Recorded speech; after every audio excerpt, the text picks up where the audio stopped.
So this is just a video to give you an idea of the scope of work that we were doing, David and I.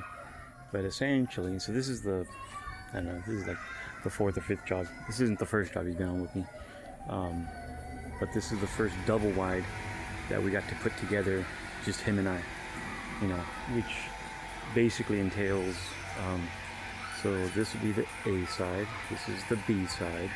So normally 9 times out of 10 you set the A side first, you get it up to the level, to the height that you want it, you level it out using a water level, and then once that's all set and it's all peered out, you got all those piers under there and everything like that, then you go on to the B side. And the B side will still be on its axles and tires and stuff like that, so you either have to roll it forward and backwards to line it up that way, and then you have to jack it up and put it on these big tracks, these dollies, and with a come along, one on the front, one on the back, you start to pull it together.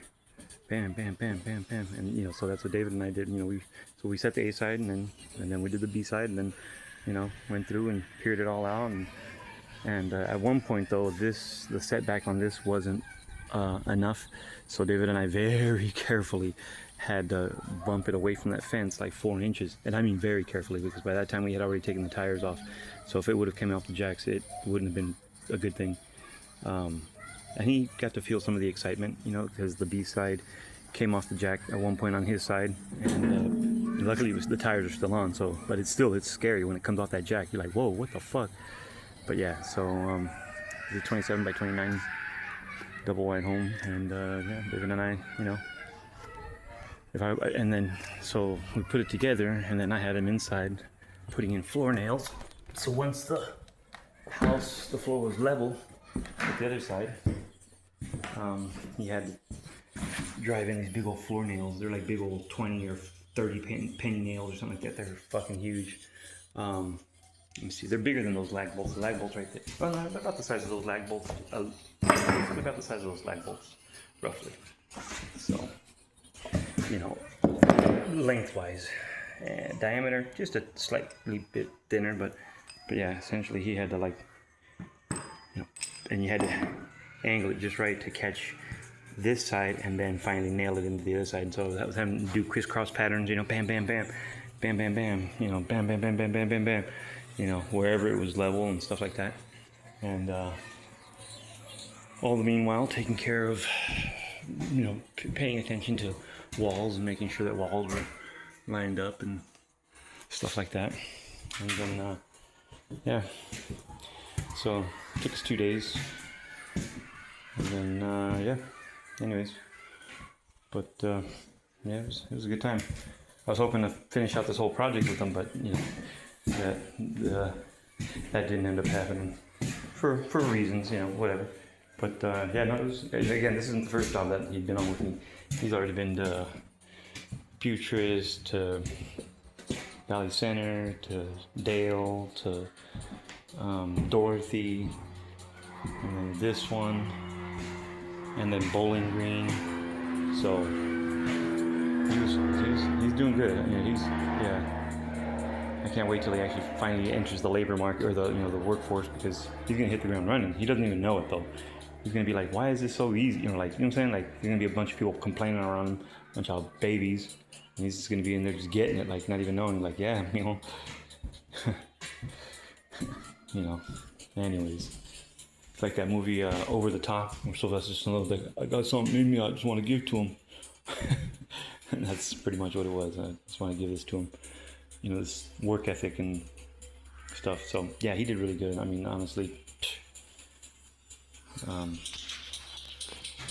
he was having a blast, you know, and he made money. He made like fucking $600, $700. So, you know, good score for him. So anyways, the flooring's not us. We're not involved with that shit. But yeah. So he was here when the crane, so these had to get craned in. So he was loving that too, you know. So when we got here, we had to get ready, and then, you know, I had him with the ladder, and he put the ladder up against the home. I'd climb up onto the house, and I'd put these blocks so that the rigging from the crane wouldn't chew up the side of the house. So I'll show you. I think these blocks are still on. Yeah, so those blocks right there. So he would put the ladder up, boom, up against the wall, and I'd climb up there and I'd say, okay, pull the ladder away, and I'd be up there while the crane is dropping the rigging down. And once the rigging was in place and you had tension on it, I knew exactly where the wires were going to be, then I'd put those blocks on there.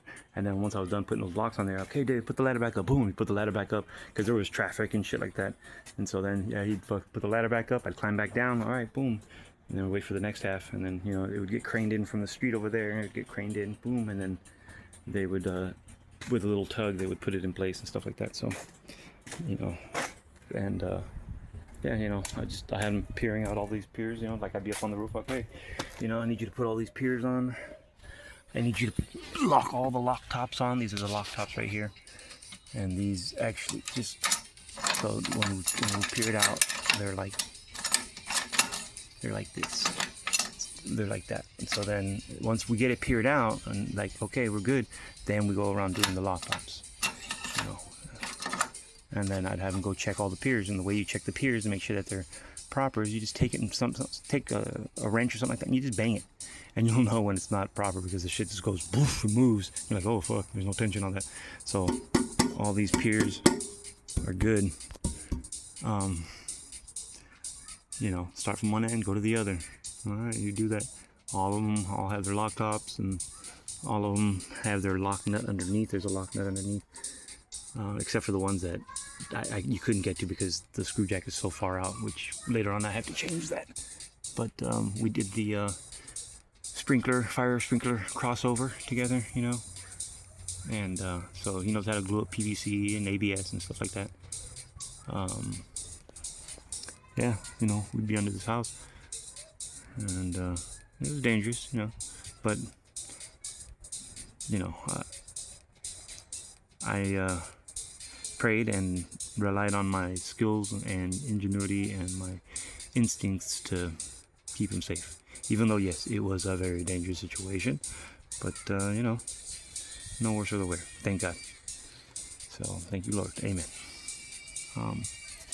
Anyways, I just wanted to give you that update just so you knew what that bud was doing. Because he was getting up in here, man. I had him using the nail guns and the chop saw and everything. You know, here, go shave this down a blade with. Boom, you go back, shave it down. Or I just mark it with my finger. Here, or I'd have him eyeballing stuff. Like, I'm like, get that block in there. Just eyeball it. You know, like, it had to be cut, like, specific, like, special cut, you know, kind of thing to go around the bolt or something like that. So he would eyeball it. Bam, bam, bam. Get it in. I'm like, that's what's up. Keep it rocking. And all at the same time trying to make sure that I was teaching him humility and, you know, patience and, you know, things like that, because, you know, it's like, you know, don't think you're bad, boy. You'll get hogged the second you start thinking that. You know, I know you hear the compliments and just take it for what it is, but don't sit there and go, oh yeah, I'm the shit, because that's when it blows up in your face, bro. Bruh, mijo, I love you. And I grab him, I was like, I love you, motherfucker.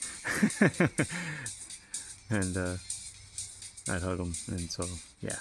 There was a couple times where I really had to bust his balls. One time, trying to break him of this damn habit that he had of, like, not answering when I would tell him something. I'd say, hey, David, do this and that, and he would just, and at one point, normally I would say, hey, you know, you gotta respond. At one point, I talked to him like a boss talked to me.